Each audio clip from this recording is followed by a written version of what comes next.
بسم الله الرحمن الرحيم. ألف لام را تلك آيات الكتاب المبين إنا أنزلناه قرآنا عربيا لعلكم تعقلون نحن نقص عليك أحسن القصص بما أوحينا إليك هذا القرآن وإن كنت من قبله لمن الغافلين إذ قال يوسف لأبيه يا أبت إني رأيت 11 كوكبا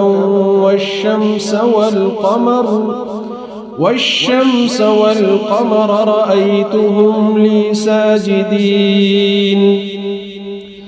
قال يا بني لا تقصص رؤياك على إخوتك فيكيدوا لك كيدا إن الشيطان للإنسان عدو مبين وكذلك يجتبيك ربك ويعلمك من تأويل الأحاديث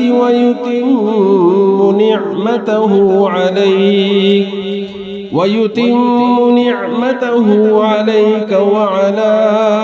آل يعقوب كما أتمها على أبويك من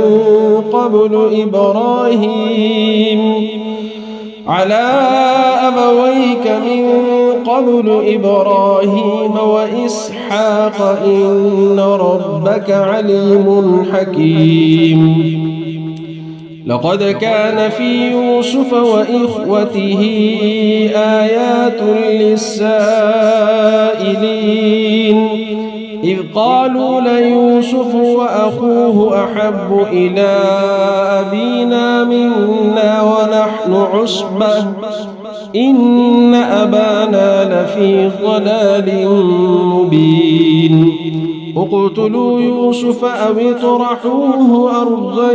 يخل لكم وجه أبيكم وتكونوا من بعده قوما صالحين قال قائل منهم لا تقتلوا يوسف وألقوه في غيابة الجب يلتقطه بعض السيارة إن كنتم فاعلين قالوا يا أبانا ما لك لا تأمنا على يوسف وإنا له لناصحون أرسله معنا غدا يرتع ويلعب وإنا له لحافظون قال إني ليحزنني أن تذهبوا به وأخاف أن يأكله الذئب وأنتم عنه غافلون قالوا لئن أكله الذئب ونحن عصبة إنا إذا لخاسرون فلما ذهبوا به وأجمعوا أن يجعلوه في غيابة الجب وأوحينا إليه لتنبئنهم بأمرهم هذا وهم لا يشعرون وجاءوا أباهم عشاء يبكون قالوا يا أبانا إنا ذهبنا نستبق وتركنا يوسف عند متاعنا فأكله الذئب وما أنت بمؤمن لنا ولو كنا صادقين وجاءوا على قميصه بدم كذب قال بل سولت لكم أنفسكم أمرا فصبر جميل والله المستعان على ما تصفون. وجاءت سيارة فأرسلوا واردهم فأدلى دلوه قال يا بشرى هذا غلام وأسروه بضاعة والله عليم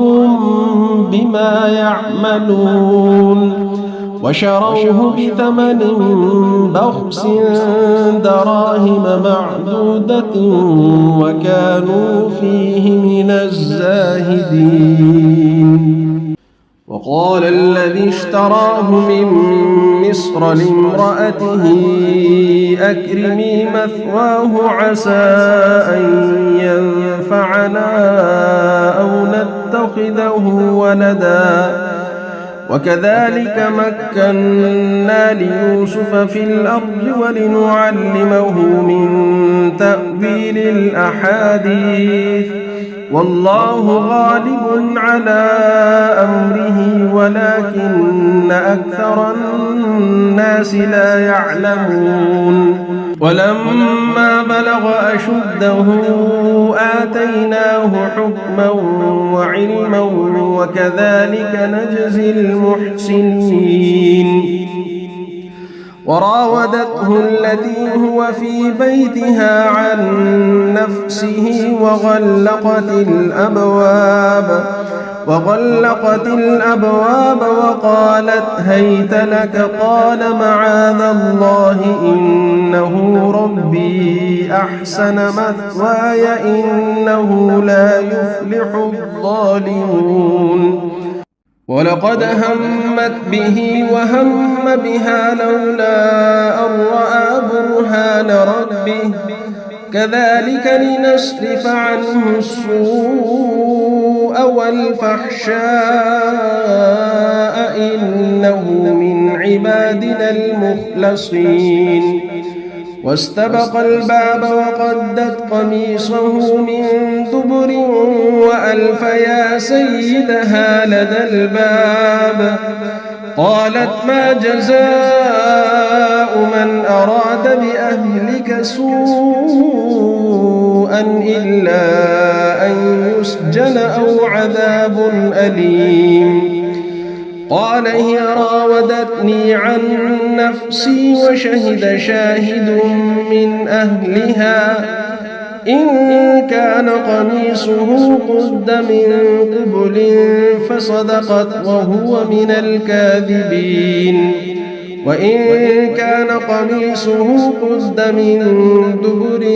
فكذبت وهو من الصادقين. فلما رأى قميصه قد من دبر قال إنه من كيدكن إن كيدكن عظيم. يوسف أعرض عن هذا واستغفري لذنبك إنك كنت من الخاطئين. وقال نسوة في المدينة امرأة العزيز تراود فتاها عن نفسه قد شغفها حبا إنا لنراها في ضلال مبين. فلما سمعت بمكرهن أرسلت إليهن وأعتدت لهن متكأ وآتت كل واحدة منهن سكينا وقالت اخرج عليهن فلما رأينه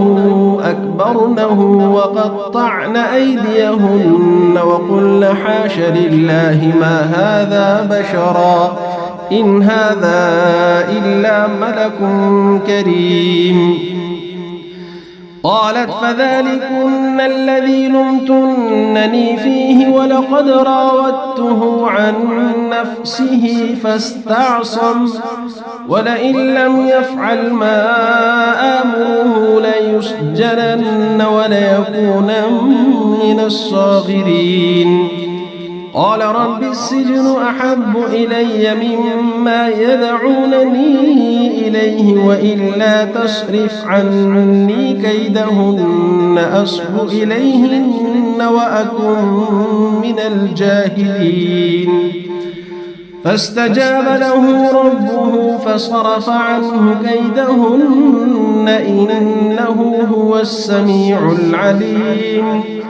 ثم بدا لهم من بعد ما رأوا الآيات ليسجننه حتى حين ودخل معه السجن فتيان قال أحدهما إني أراني أعصر خمرا وقال الآخر إني أراني أحمل فوق رأسي خبزا تأكل الطير منه نبئنا بتأويله إنا نراك من المحسنين قال لا يأتيكما طعام ترزقانه إلا نبأتكما بتأويله قبل أن يأتيكما ذلكما مما علمني ربي إني تركت ملة قوم لا يؤمنون بالله وهم بالآخرة هم كافرون واتبعت ملة آبائي إبراهيم وإسحاق ويعقوب ما كان لنا أن نشرك بالله من شيء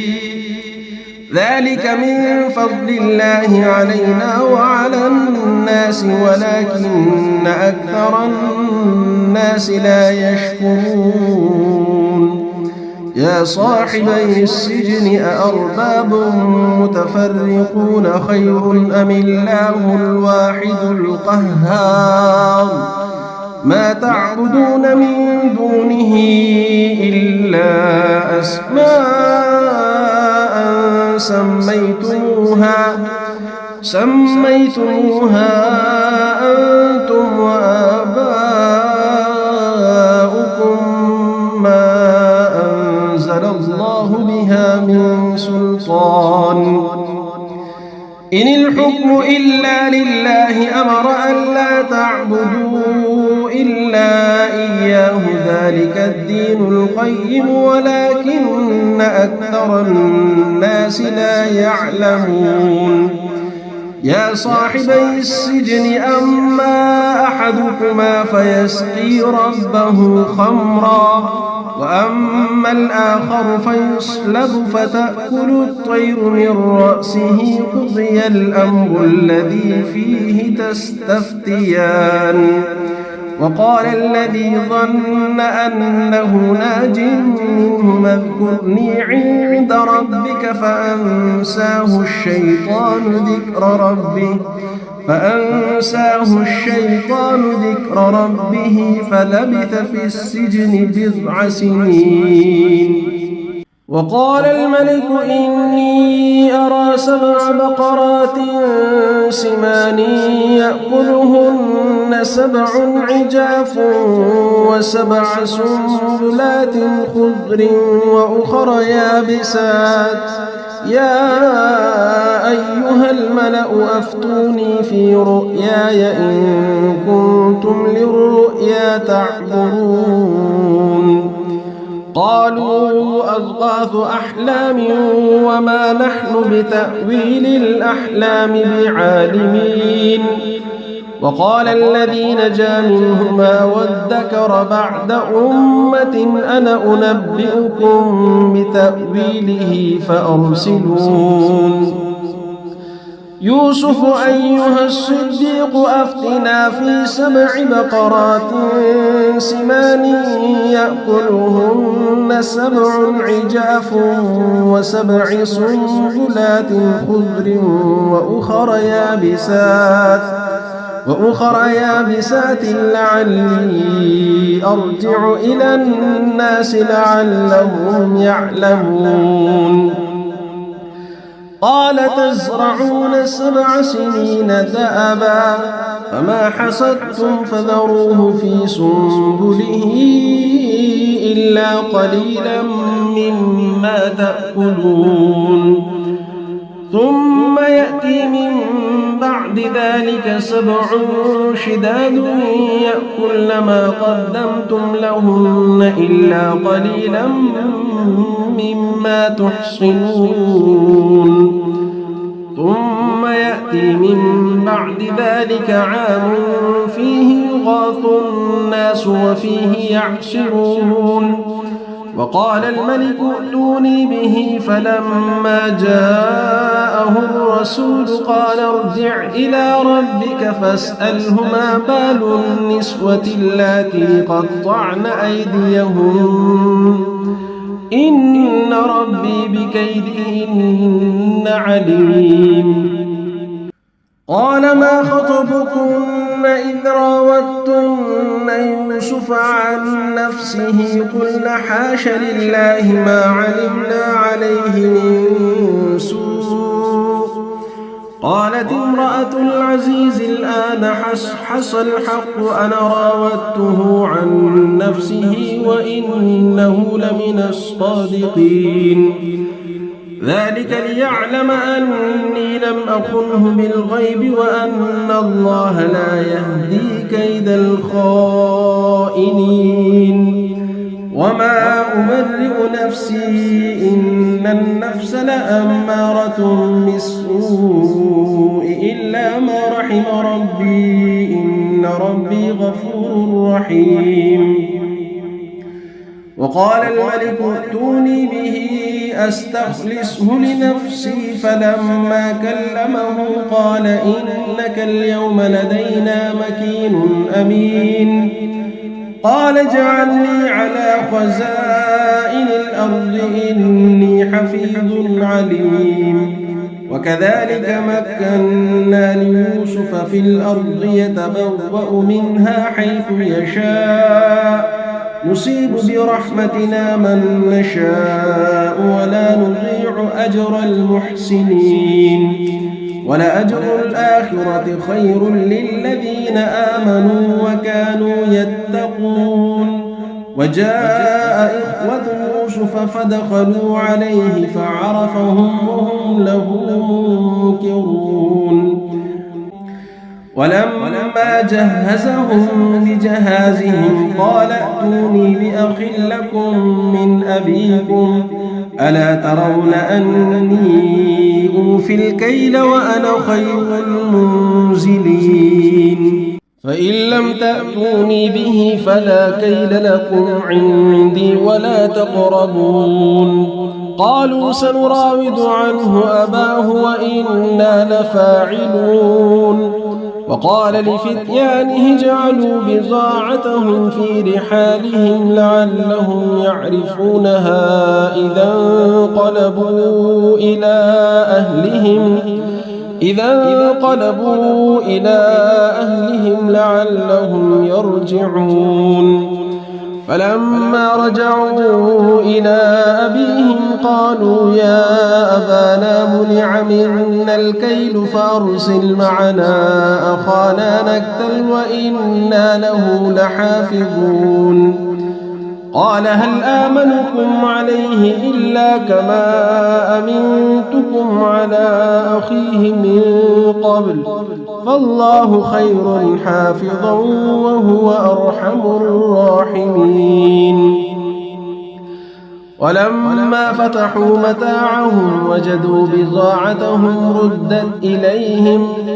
قالوا يا أبانا ما نبغي هذه بضاعتنا ردت إلينا ونمير أهلنا ونحفظ أخانا ونزداد كيل بعير ذلك كيل يسير قال لن أرسله معكم حتى تؤتون موثقا من الله لتأتونني به إلا أن يحاط بكم فلما آتوه موثقهم قال الله على ما نقول وكيل وقال يا بني لا تدخلوا من باب واحد وادخلوا من أبواب متفرقة وما أغني عنكم من الله من شيء إن الحكم إلا لله عليه توكلت وعليه فليتوكل المتوكلون. ولما دخلوا من حيث أمرهم أبوهم ما كان يغني عنهم من الله من شيء إلا حاجة في نفس يعقوب قضاها وإنه لذو علم لما علمناه ولكن أكثر الناس لا يعلمون. ولما دخلوا على يوسف آوى إليه أخاه قال إني أنا أخوك فلا تبتئس بما كانوا يعملون. فلما جهزهم بجهازهم جعل السقاية في رحل أخيه ثم أذن مؤذن أيتها العير إنكم لسارقون. قالوا وأقبلوا عليهم ماذا تفقدون؟ قالوا نفقد صواع الملك ولمن جاء به حمل بعير وأنا به زعيم. قالوا تالله لقد علمتم ما جئنا لنفسد في الأرض وما كنا سارقين. قالوا فما جزاؤه إن كنتم كاذبين؟ قالوا جزاؤه من وجد في رحله فهو جزاؤه كذلك نجزي الظالمين. فبدأ بأوعيتهم قبل وعاء أخيه ثم استخرجها من وعاء أخيه كذلك كدنا ليوسف ما كان ليأخذ أخاه في دين الملك إلا أن يشاء الله نرفع درجات من نشاء وفوق كل ذي علم عليم. قالوا إن يسرق فقد سرق أخ له من قبل فأسرها يوسف في نفسه ولم يبدها لهم. قال أنتم شر مكانا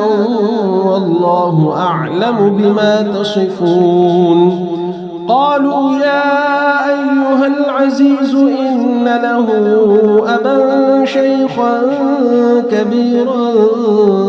فخذ أحدنا مكانه إنا نراك من المحسنين. قال معاذ الله أن نأخذ إلا من وجدنا متاعنا عنده إنا إذا لظالمون. فلما استيئسوا منه خلصوا نجيا قال كبيرهم ألم تعلموا أن أباكم قد أخذ عليكم موثقا من الله ومن قبل ما فرطتم في يوسف فلن أبرح الأرض حتى يأذن لي أبي أو يحكم الله لي وهو خير الحاكمين. ارجعوا إلى أبيكم فقولوا يا أبانا إن ابنك سرق وما شهدنا إلا بما علمنا وما كنا للغيب حافظين. واسأل القرية التي كنا فيها والعير التي أقبلنا فيها وإنا لصادقون. قال بل سولت لكم أنفسكم أمرا فصبر جميل عسى الله أن يأتيني بهم جميعا إنه هو العليم الحكيم. وتولى عنهم وقال يا أسفا على يوسف وابيضت عيناه من الحزن فهو كظيم. قالوا تالله تفتأ تذكر يوسف حتى تكون حرضا أو تكون من الهالكين. قال إنما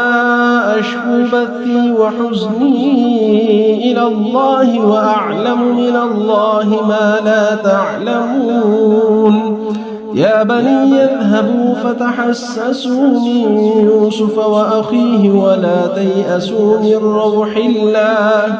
إنه لا ييأس من روح الله إلا القوم الكافرون. فلما دخلوا عليه قالوا يا أيها العزيز مسنا وأهلنا الضر وجئنا ببضاعة مزجاة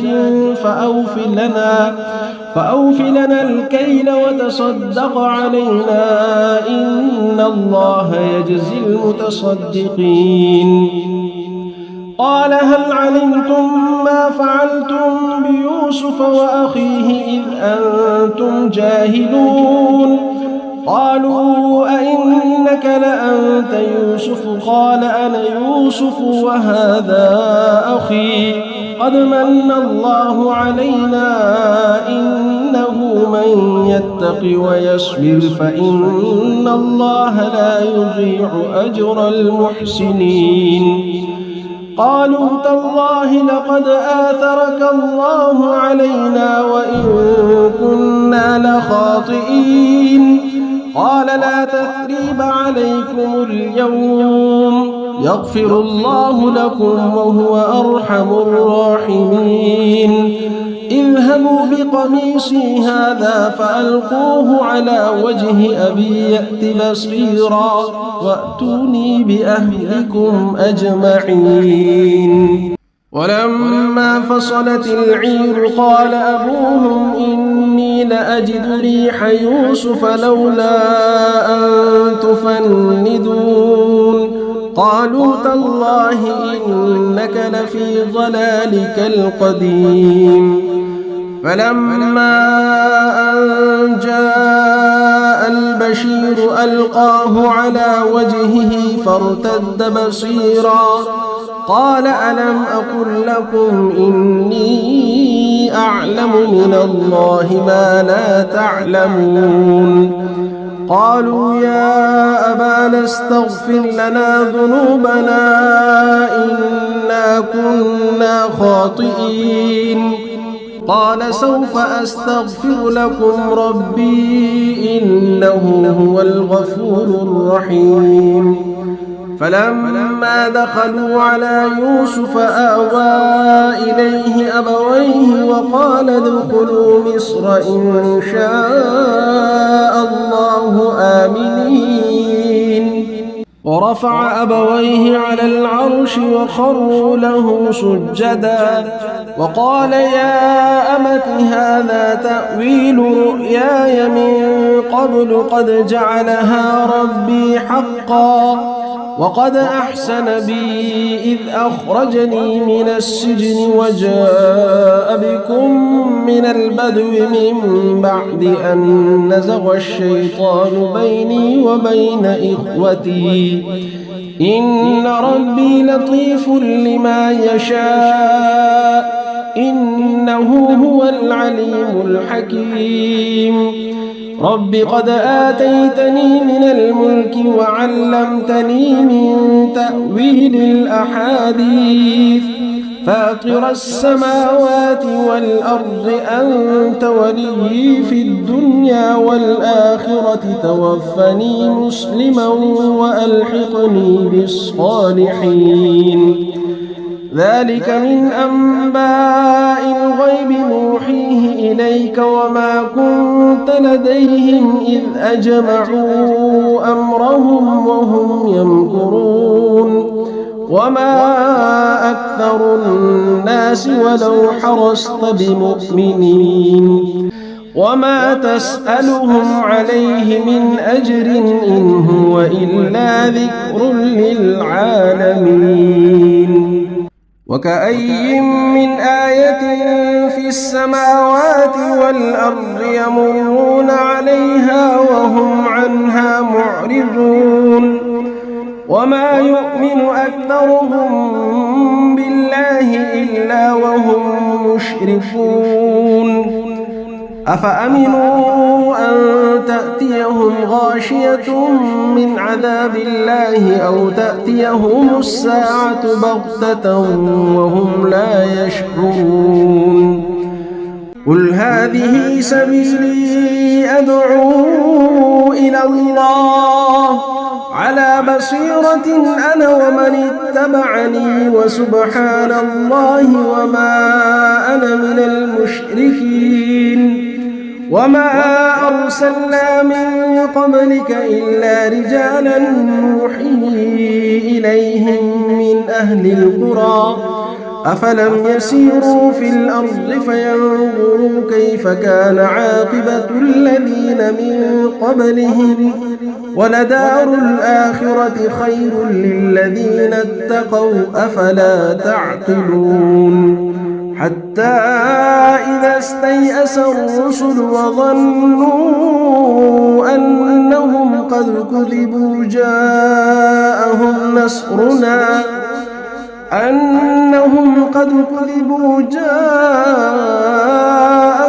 نصرنا فنجي من نشاء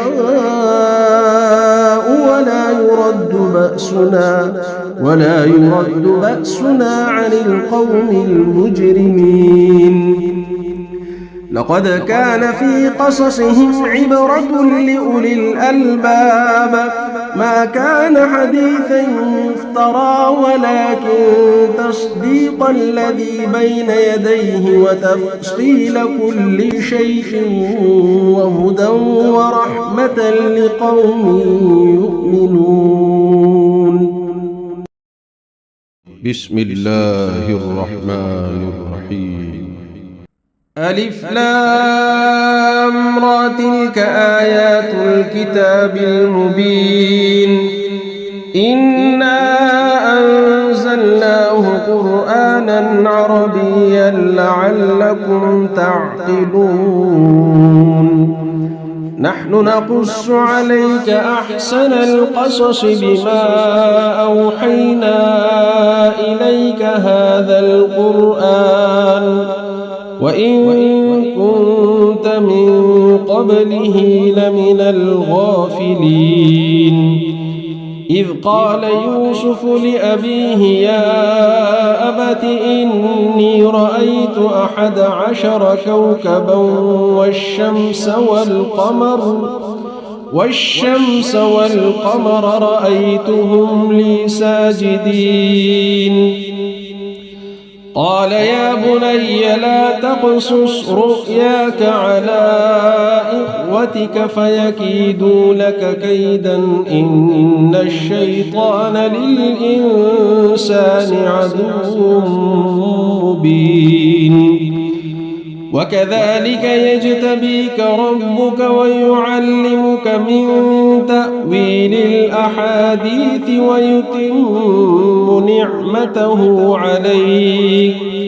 ويتم نعمته عليك وعلى آل يعقوب كما أتمها على أبويك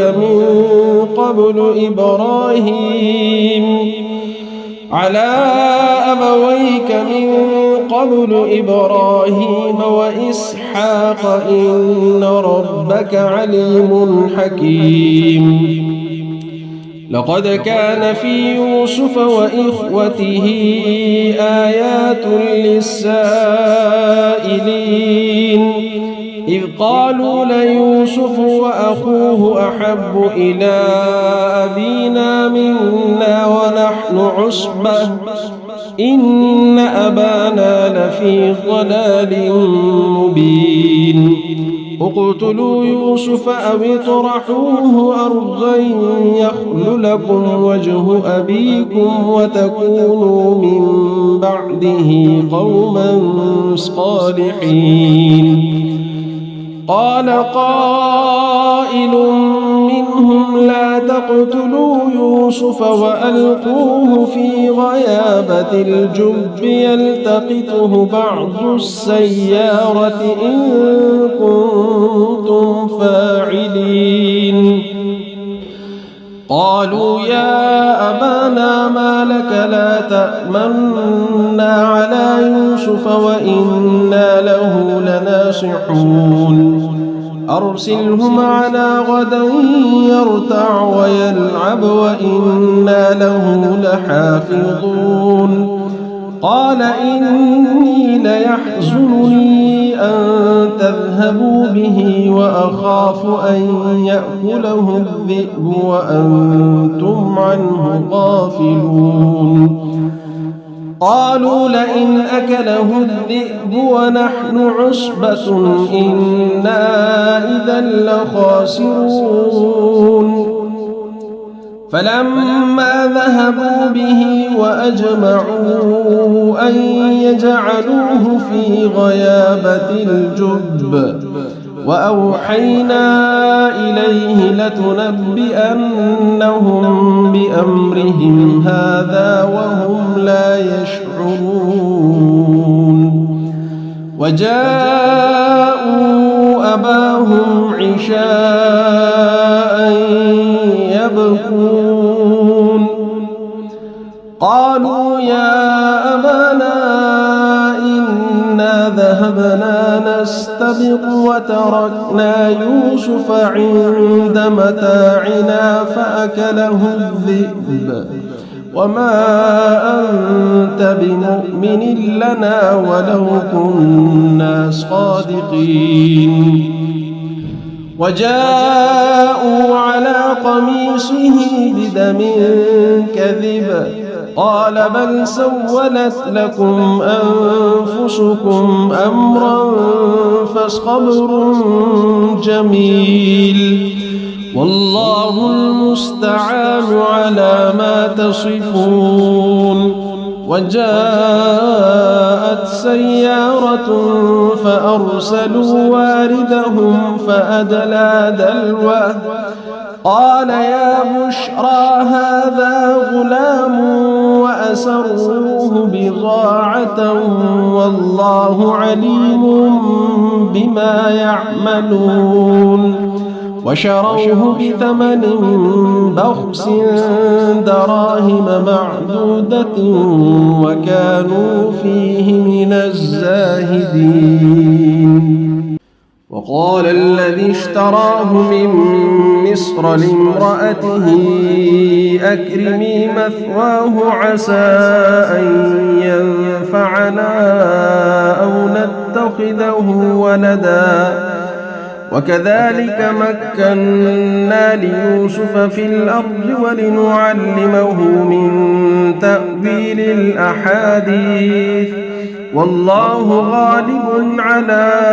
أمره ولكن أكثر الناس لا يعلمون ولما بلغ أشده آتيناه حكما وعلما وكذلك نجزي المحسنين وراودته التي هو في بيتها عن نفسه وغلقت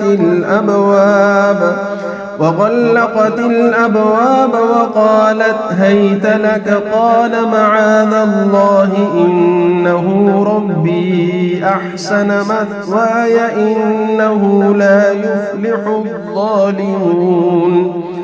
ولقد همت به وهم بها لولا أن رأى برهان ربه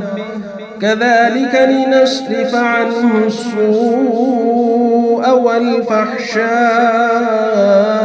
إنه من عبادنا المخلصين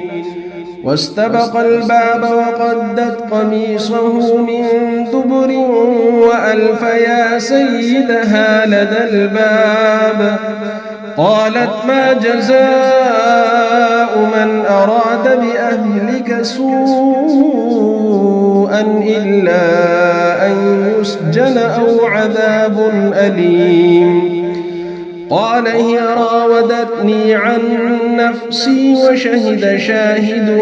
من أهلها إن كان قميصه قد من قبل فصدقت وهو من الكاذبين وإن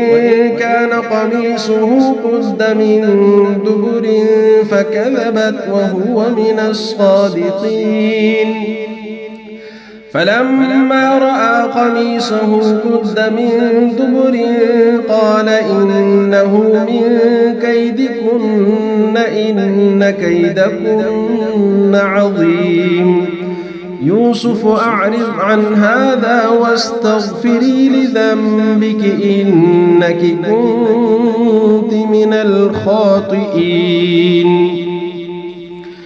وقال نسوة في المدينة امرأة العزيز تراود فتاها عن نفسه قد شغفها حبا إنا لنراها في ضلال مبين فلما سمعت بمكرهن أرسلت إليهن وأعتدت لهن متكأ وآتت كل واحدة منهن سكينا وقالت اخرج عليهن فلما رأينه أكبرنه وقطعن أيديهن وقلن حاش لله ما هذا بشرا إن هذا إلا ملك كريم قالت فذلكن الذي لمتنني فيه ولقد راودته عن نفسه فاستعصم ولئن لم يفعل ما آمره ليسجنن وليكونن من الصاغرين قال رب السجن أحب إلي مما يدعونني إليه وإلا تصرف عني كيدهن أصب إليهن وأكن من الجاهلين فاستجاب له ربه فصرف عنه كيدهن إنه هو السميع العليم ثم بدا لهم من بعد ما رأوا الآيات ليسجننه حتى حين ودخل معه السجن فتيان قال أحدهما إني أراني أعصر خمرا وقال الآخر إني أراني أحمل فوق رأسي خبزا تأكل الطير منه نبئنا بتأويله إنا نراك من المحسنين قال لا يأتيكما طعام ترزقانه إلا نبأتكما بتأويله قبل أن يأتيكما ذلكما مما علمني ربي إني تركت ملة قوم لا يؤمنون بالله وهم بالآخرة هم كافرون واتبعت ملة آبائي إبراهيم وإسحاق ويعقوب ما كان لنا أن نشرك بالله من شيء ذلك من فضل الله علينا وعلى الناس ولكن أكثر الناس لا يشكرون يا صاحبي السجن أأرباب متفرقون خير أم الله الواحد القهار ما تعبدون من دونه إلا أسماء سميتموها أنتم وآباؤكم ما أنزل الله بها من سلطان إن الحكم إلا لله أمر أن لا تعبدوا إلا إياه ذلك الدين القيم ولكن أكثر الناس لا يعلمون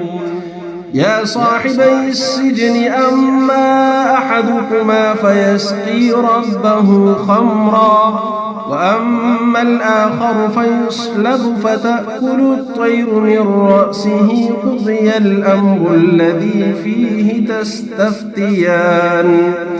وقال الذي ظن أنه ناج منهما اذكرني عند ربك فأنساه الشيطان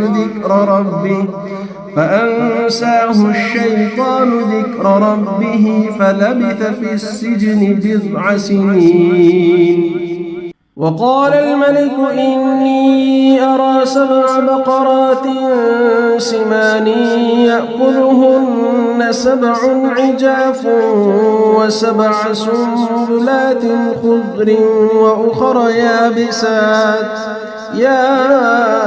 أيها الملأ أفتوني في رؤياي إن كنتم للرؤيا تعبرون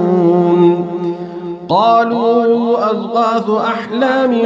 وما نحن بتأويل الأحلام بعالمين وقال الذي نجا منهما وادكر بعد أمة أنا أنبئكم بتأويله فأرسلون يوسف أيها الصديق أفتنا في 7 بقرات سمان يأكلهن 7 عجاف و7 سنبلات خضر وأخر يابسات لعلي أرجع إلى الناس لعلهم يعلمون قال تزرعون 7 سنين دأبا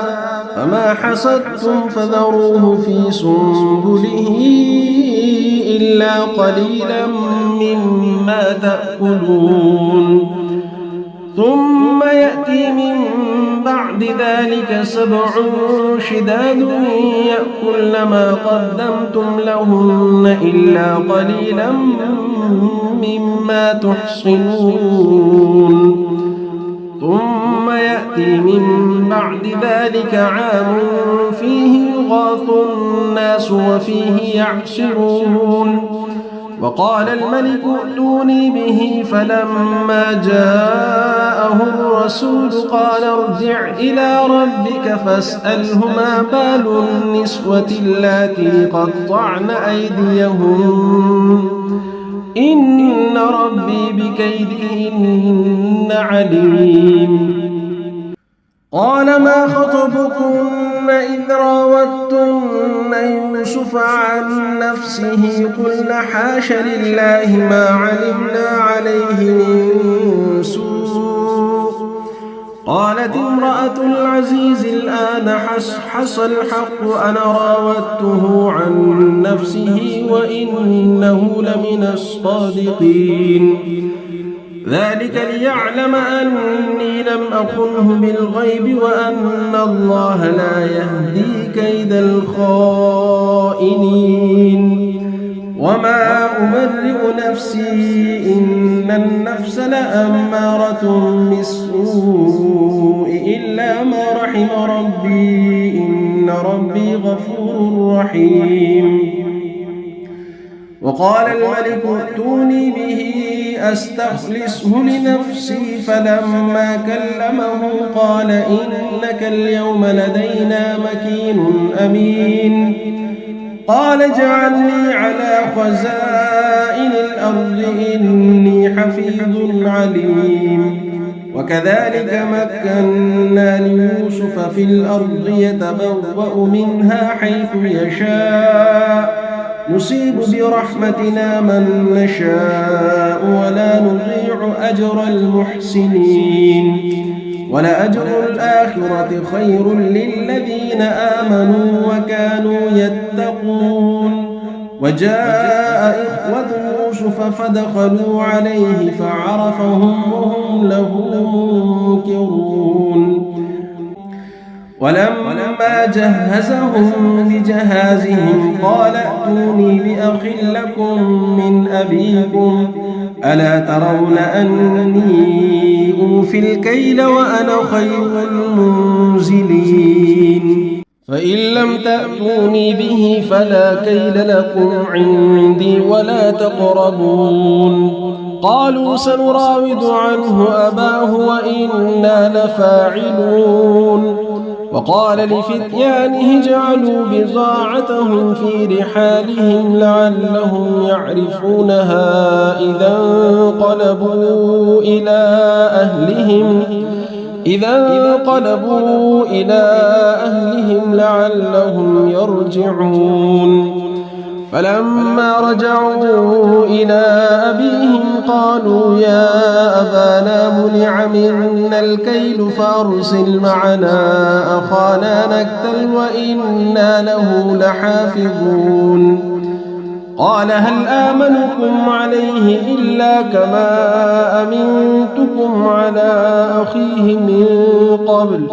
فالله خير حافظا وهو أرحم الراحمين ولما فتحوا متاعهم وجدوا بضاعتهم ردت إليهم قالوا يا أبانا ما نبغي هذه بضاعتنا ردت إلينا ونمير أهلنا ونحفظ أخانا ونزداد كيل بعير ذلك كيل يسير قال لن أرسله معكم حتى تؤتون موثقا من الله لتأتونني به إلا أن يحاط بكم فلما آتوه موثقهم قال الله على ما نقول وكيل وقال يا بني لا تدخلوا من باب واحد وادخلوا من أبواب متفرقة وما أغني عنكم من الله من شيء إن الحكم إلا لله عليه توكلت وعليه فليتوكل المتوكلون ولما دخلوا من حيث أمرهم أبوهم ما كان يغني عنهم من الله من شيء إلا حاجة في نفس يعقوب قضاها وإنه لذو علم لما علمناه ولكن أكثر الناس لا يعلمون ولما دخلوا على يوسف آوى إليه أخاه قال إني أنا أخوك فلا تبتئس بما كانوا يعملون فلما جهزهم بجهازهم جعل السقاية في رحل أخيه ثم أذن مؤذن أيتها العير إنكم لسارقون قالوا وأقبلوا عليهم ماذا تفقدون قالوا نفقد صواع الملك ولمن جاء به حمل بعير وأنا به زعيم قالوا تالله لقد علمتم ما جئنا لنفسد في الأرض وما كنا سارقين قالوا فما جزاؤه إن كنتم كاذبين قالوا جزاؤه من وجد في رحله فهو جزاؤه كذلك نجزي الظالمين فبدأ بأوعيتهم قبل وعاء أخيه ثم استخرجها من وعاء أخيه كذلك كدنا ليوسف ما كان ليأخذ أخاه في دين الملك إلا أن يشاء الله نرفع درجات من نشاء وفوق كل ذي علم عليم قالوا إن يسرق فقد سرق أخ له من قبل فأسرها يوسف في نفسه ولم يبدها لهم قال أنتم شر مكانا والله أعلم بما تصفون. قالوا يا أيها العزيز إن له أبا شيخا كبيرا فخذ أحدنا مكانه إنا نراك من المحسنين. قال معاذ الله أن نأخذ إلا من وجدنا متاعنا عنده إنا إذا لظالمون. فلما استيئسوا منه خلصوا نجيا قال كبيرهم ألم تعلموا أن أباكم قد أخذ عليكم موثقا من الله ومن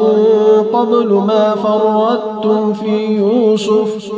فلن أبرح الأرض حتى يأذن لي أبي أو يحكم الله لي وهو خير الحاكمين.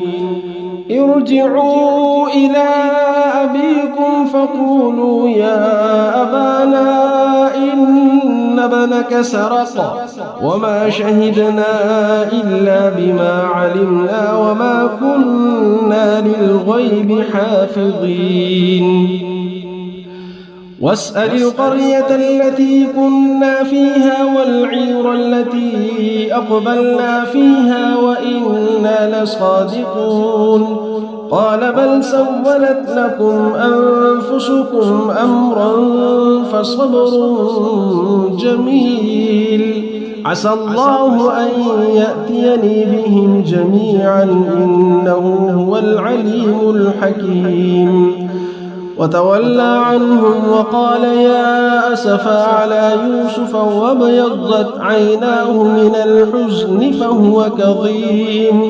قالوا تالله تفتأ تذكر يوسف حتى تكون حرضا أو تكون من الهالكين. قال إنما أشكو بثي وحزني إلى الله وأعلم من الله ما لا تعلمون. يا بني اذهبوا فتحسسوا من يوسف وأخيه ولا تيأسوا من روح الله إنه لا ييأس من روح الله إلا القوم الكافرون. فلما دخلوا عليه قالوا يا أيها العزيز مسنا وأهلنا الضر وجئنا ببضاعة مزجاة فأوف لنا الكيل وتصدق علينا إن الله يجزي المتصدقين. قال هل علمتم ما فعلتم بيوسف وأخيه إذ أنتم جاهلون؟ قالوا أئنك لأنت يوسف؟ قال أنا يوسف وهذا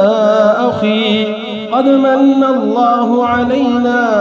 إنه من يتق ويصبر فإن الله لا يضيع أجر المحسنين. قالوا تالله لقد آثرك الله علينا وإن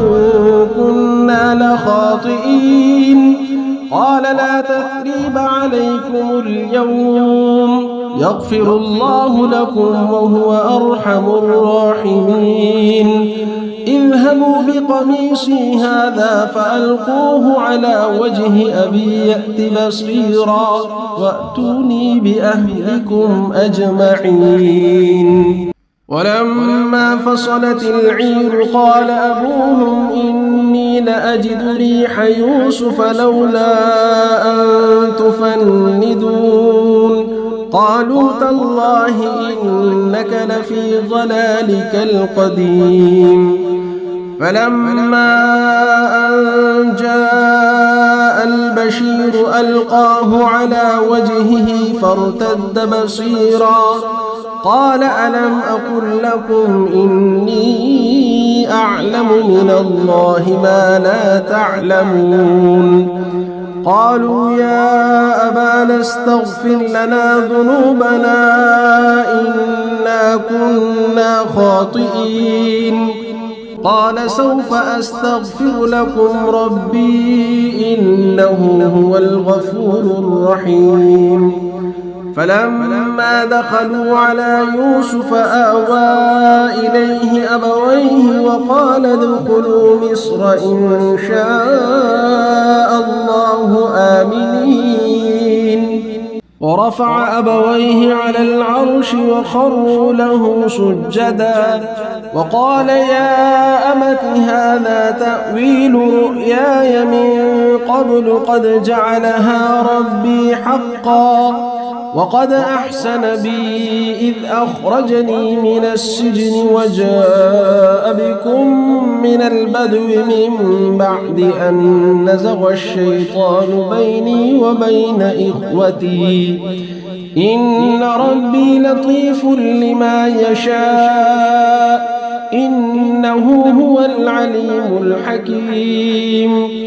رب قد آتيتني من الملك وعلمتني من تأويل الأحاديث فاطر السماوات والأرض أنت ولي في الدنيا والآخرة توفني مسلما وألحقني بالصالحين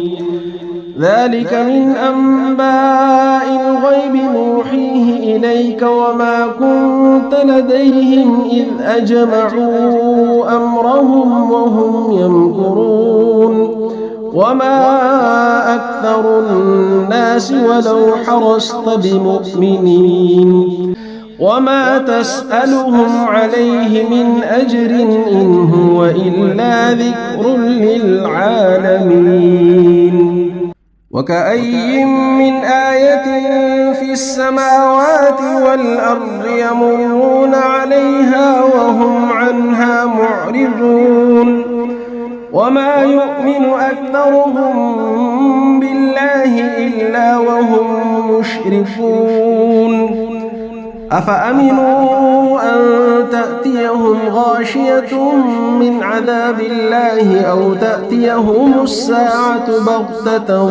وهم لا يشعرون قل هذه سبيلي أدعو إلى الله على بصيرة أنا ومن اتبعني وسبحان الله وما أنا من المشركين وما أرسلنا من قبلك إلا رجالا نوحي إليهم من أهل القرى أفلم يسيروا في الأرض فينظروا كيف كان عاقبة الذين من قبلهم ولدار الآخرة خير للذين اتقوا أفلا تعقلون حتى إذا استيأس الرسل وظنوا أنهم قد كذبوا جاءهم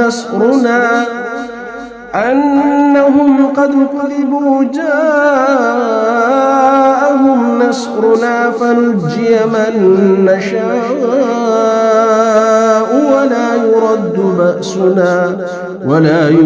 بأسنا عن القوم المجرمين لقد كان في قصصهم عبرة لأولي الألباب ما كان حديثا يفترى ولكن تصديق الذي بين يديه وتفصيل كل شيء وهدى ورحمة لقوم يؤمنون. بسم الله الرحمن الرحيم. ألف لام را تلك آيات الكتاب المبين إنا أنزلناه قرآنا عربيا لعلكم تعقلون. نحن نقص عليك أحسن القصص بما أوحينا إليك هذا القرآن وإن كنت من قبله لمن الغافلين. إذ قال يوسف لأبيه يا أبت إني رأيت 11 كوكبا والشمس والقمر رأيتهم لي ساجدين قال يا بني لا تقصص رؤياك على إخوتك فيكيدوا لك كيدا إن الشيطان للإنسان عدو مبين وكذلك يجتبيك ربك ويعلمك من تأويل الأحاديث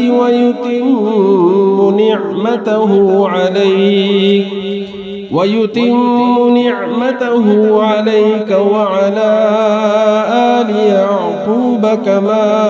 أتمها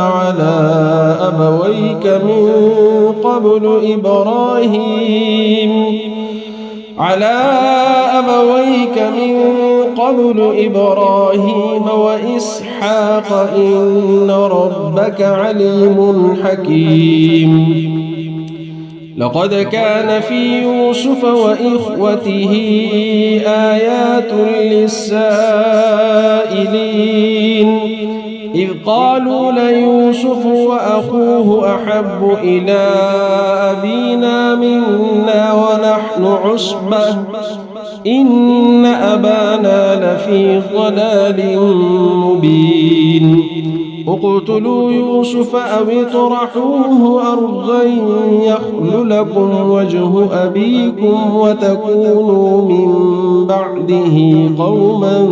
صالحين قال قائل منهم لا تقتلوا يوسف وألقوه في غيابة الجب يلتقطه بعض السيارة إن كنتم فاعلين قالوا يا أبانا ما لك لا تأمنا على يوسف وإنا له لناصحون أرسله معنا غدا يرتع ويلعب وإنا له لحافظون قال إني ليحزنني أن تذهبوا به وأخاف أن يأكله الذئب وأنتم عنه غافلون قالوا لئن أكله الذئب ونحن عصبة إنا إذا لخاسرون فلما ذهبوا به وأجمعوا أن يجعلوه في غيابة الجب وأوحينا إليه لتنبئنهم بأمرهم هذا وهم لا يشعرون وجاءوا أباهم عشاء يبكون قالوا يا أبانا إنا ذهبنا نستبق وتركنا يوسف عند متاعنا فأكله الذئب وما أنت بمؤمن لنا ولو كنا صادقين وجاءوا على قميصه بدم كذب قال بل سولت لكم أنفسكم أمرا فصبر جميل والله المستعان على ما تصفون وجاءت سيارة فأرسلوا واردهم فأدلى دلوه قال يا بشرى هذا غلام وأسروه بضاعة والله عليم بما يعملون وشروه بثمن بخس دراهم معدودة وكانوا فيه من الزاهدين وقال الذي اشتراه من مصر لامرأته أكرمي مثواه عسى أن ينفعنا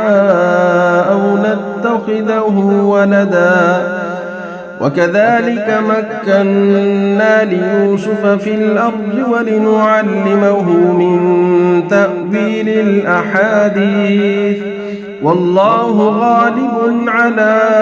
أمره ولكن أكثر الناس لا يعلمون ولما بلغ أشده آتيناه حكما وعلما وكذلك نجزي المحسنين وراودته التي هو في بيتها عن نفسه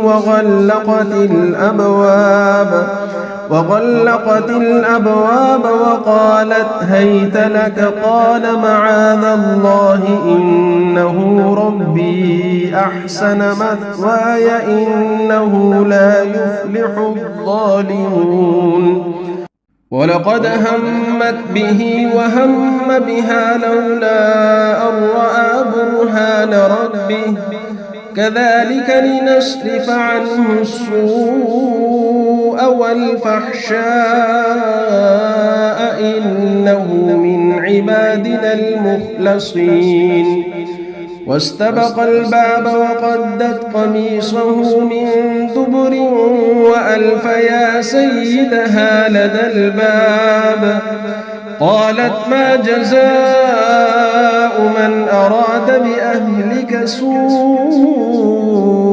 إلا أن يسجن أو عذاب أليم قال هي راودتني عن نفسي وشهد شاهد من أهلها إن كان قميصه قد من قبل فصدقت وهو من الكاذبين وإن كان قميصه قد من دبر فكذبت وهو من الصادقين فلما رأى قميصه قد من دبر قال إنه من كيدكن إن كيدكن عظيم يوسف أعرض عن هذا واستغفري لذنبك إنك كنت من الخاطئين وقال نسوة في المدينة امرأة العزيز تراود فتاها عن نفسه قد شغفها حبا إنا لنراها في ضلال مبين فلما سمعت بمكرهن أرسلت إليهن وأعتدت لهن متكأ وآتت كل واحدة منهن سكينا وقالت اخرج عليهن فلما رأينه أكبرنه وقطعن أيديهن وقلن حاش لله ما هذا بشرا إن هذا إلا ملك كريم قالت فذلكن الذي لمتنني فيه ولقد راودته عن نفسه فاستعصم ولئن لم يفعل ما آمره ليسجنن وليكونن من الصاغرين قال رب السجن أحب إلي مما يدعونني إليه وإلا تصرف عني كيدهن أصب إليهن وأكن من الجاهلين فاستجاب له ربه فصرف عنه كيدهن إنه هو السميع العليم ثم بدا لهم من بعد ما رأوا الآيات ليسجننه حتى حين ودخل معه السجن فتيان قال أحدهما إني أراني أعصر خمرا وقال الآخر إني أراني أحمل فوق رأسي خبزا تأكل الطير منه نبئنا بتأويله إنا نراك من المحسنين قال لا يأتيكما طعام ترزقانه إلا نبأتكما بتأويله قبل أن يأتيكما ذلكما مما علمني ربي إني تركت ملة قوم لا يؤمنون بالله وهم بالآخرة هم كافرون واتبعت ملة آبائي إبراهيم وإسحاق ويعقوب ما كان لنا أن نشرك بالله من شيء ذلك من فضل الله علينا وعلى الناس ولكن أكثر الناس لا يشكرون يا صاحبي السجن أأرباب متفرقون خير أم الله الواحد القهار ما تعبدون من دونه إلا أسماء سميتموها أنتم وآباؤكم ما أنزل الله بها من سلطان إن الحكم إلا لله أمر ألا تعبدوا إلا إياه ذلك الدين القيم ولكن أكثر الناس لا يعلمون يا صاحبي السجن أما أحدكما فيسقي ربه خمرا وأما الآخر فيصلب فتأكل الطير من رأسه قضي الأمر الذي فيه تستفتيان وقال الذي ظن أنه ناج منه اذكرني عند ربك فأنساه الشيطان ذكر ربه فلبث في السجن 9 سنين وقال الملك إني أرى 7 بقرات سمان يأكلهن 7 عجاف و7 سنبلات خضر وأخر يابسات يا أيها الملأ أفتوني في رؤياي إن كنتم للرؤيا تعبرون قالوا أضغاث أحلام وما نحن بتأويل الأحلام بعالمين وقال الذي نجا منهما وادكر بعد أمة أنا أنبئكم بتأويله فأرسلون يوسف أيها الصديق أفتنا في 7 بقرات سمان يأكلهن 7 عجاف و7 سنبلات خضر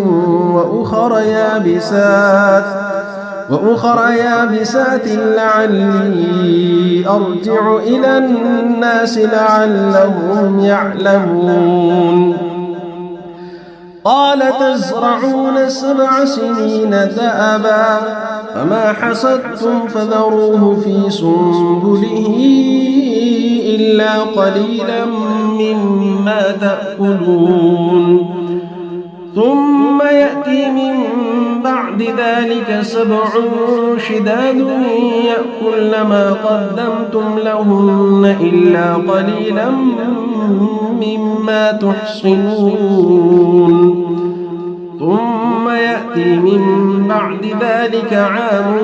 فيه يغاث الناس وفيه يعصرون وقال الملك ائتوني به فلما جاءه الرسول قال ارجع إلى ربك فاسأله ما بال النسوة اللاتي قطعن أيديهن إن ربي بكيدهن عليم.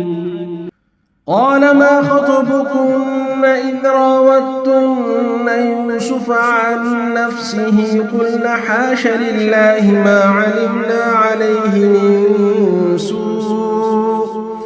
قالت امرأة العزيز الآن حصحص الحق أنا راودته عن نفسه وإنه لمن الصادقين. ذلك ليعلم أني لم أخنه بالغيب وأن الله لا يهدي كيد الخائنين.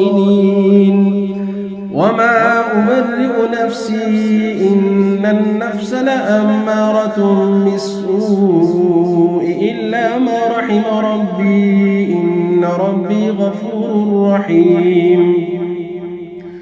وقال الملك ائتوني به أستخلصه لنفسي فلما كلمه قال إنك اليوم لدينا مكين أمين. قال اجعلني على خزائن الأرض إني حفيظ عليم. وكذلك مكنا ليوسف في الأرض يتبوأ منها حيث يشاء نصيب برحمتنا من نشاء ولا نضيع أجر المحسنين. ولأجر الآخرة خير للذين آمنوا وكانوا يتقون. وجاء إخوة يوسف فدخلوا عليه فعرفهم وهم له منكرون.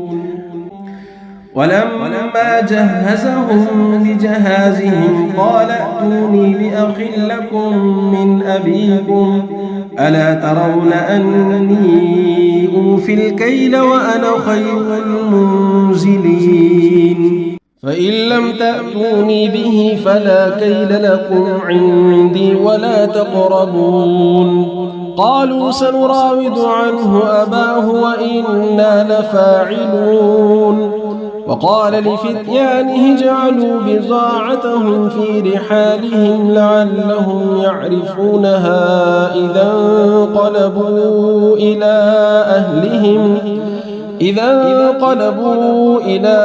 أهلهم لعلهم يرجعون. فلما رجعوا إلى أبيهم قالوا يا أبانا منع منا الكيل فأرسل معنا أخانا نكتل وإنا له لحافظون.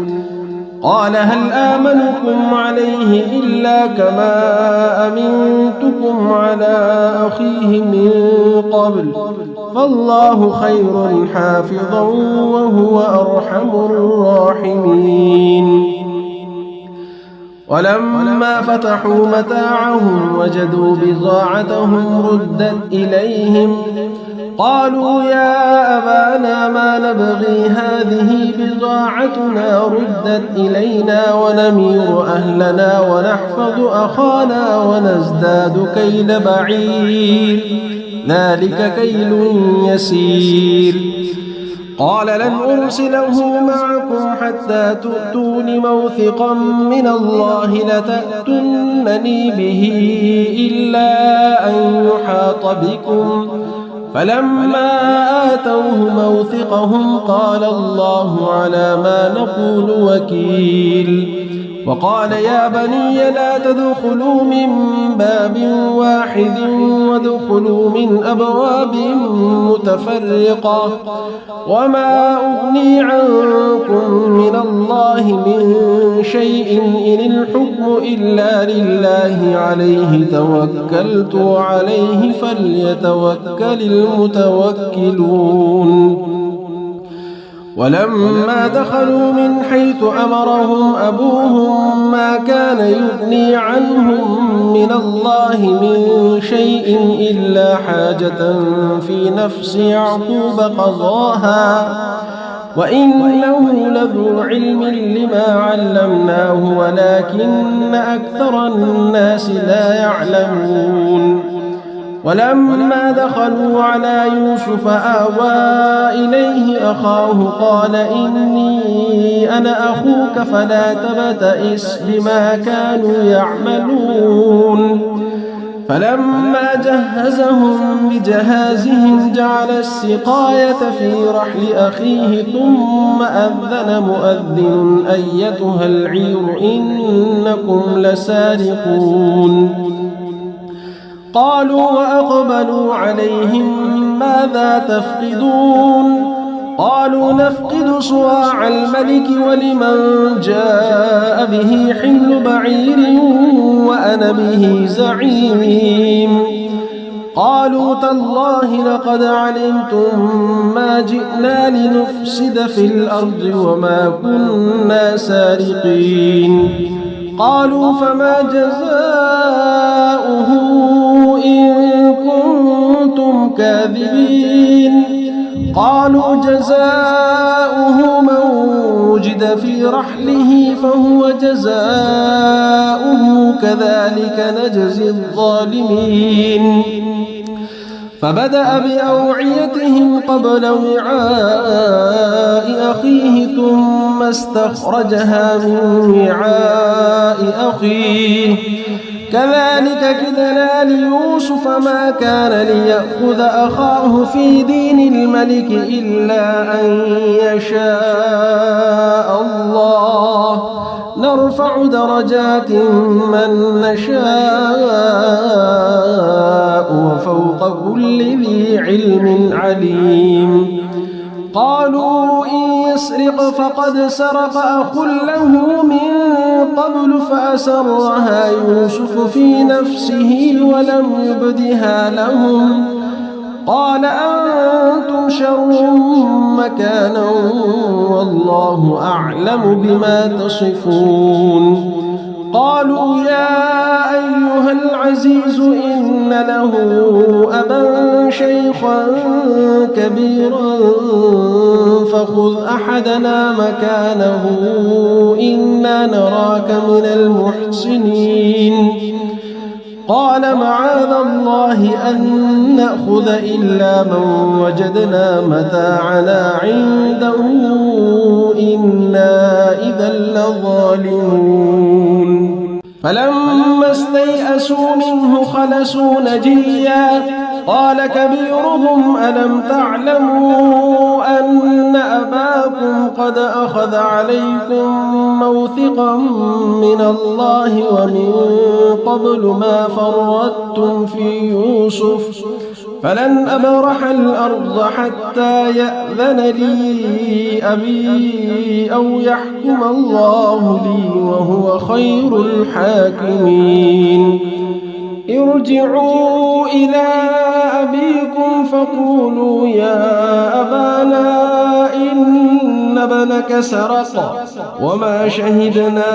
إلا بما علمنا وما كنا للغيب حافظين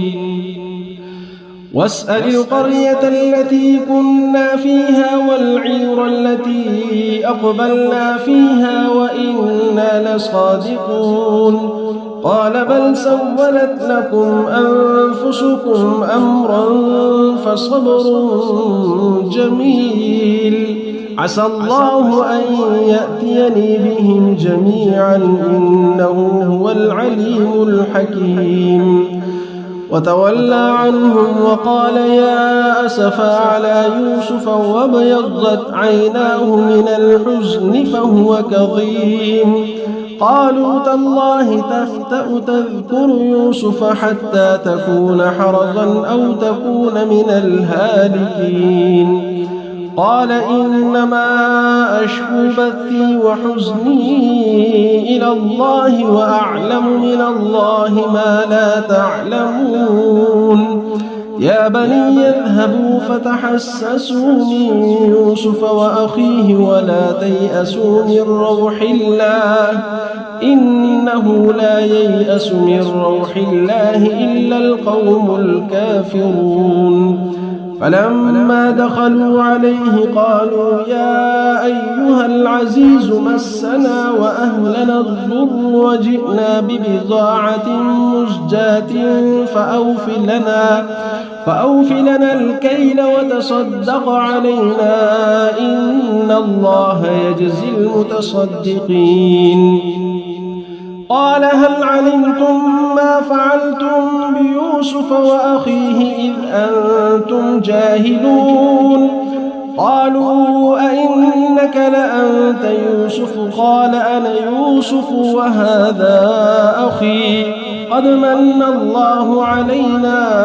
إنه من يتق ويصبر فإن الله لا يضيع أجر المحسنين. قالوا تالله لقد آثرك الله علينا وإن كنا لخاطئين. قال لا تثريب عليكم اليوم يغفر الله لكم وهو أرحم الراحمين.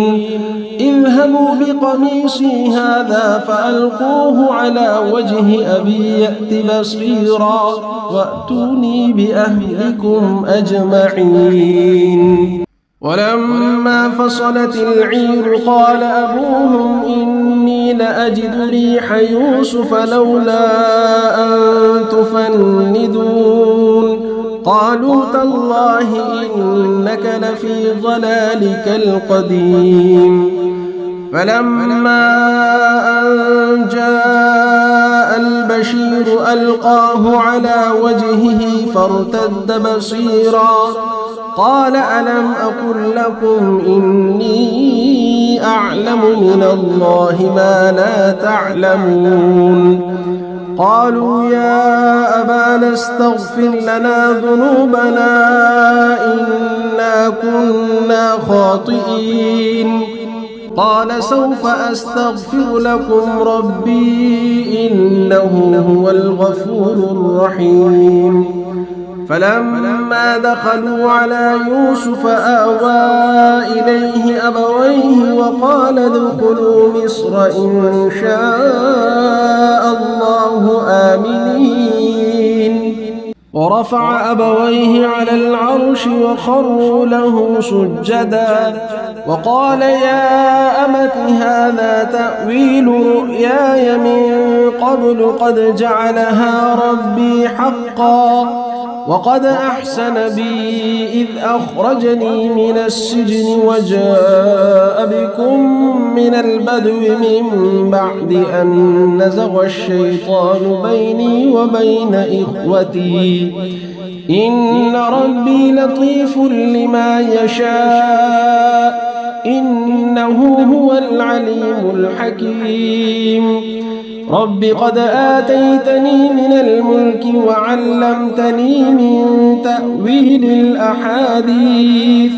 فاطر السماوات والأرض أنت ولي في الدنيا والآخرة توفني مسلما وألحقني بالصالحين.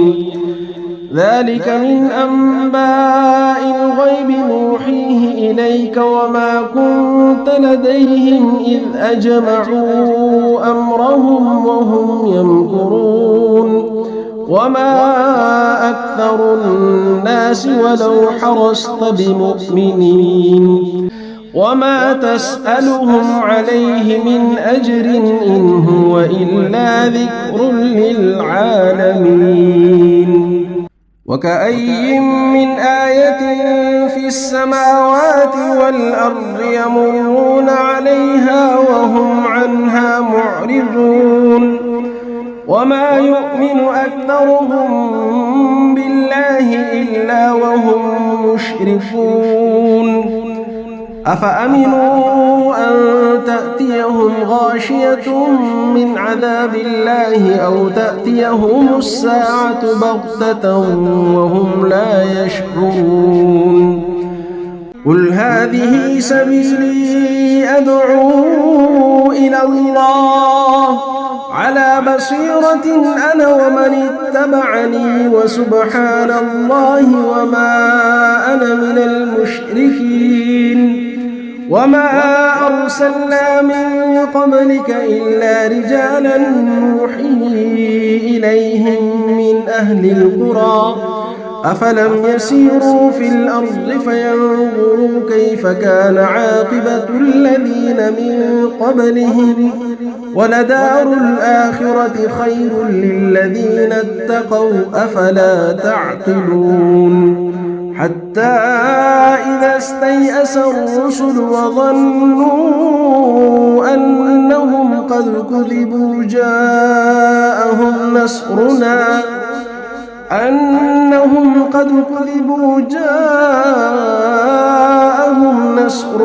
فنجي من نشاء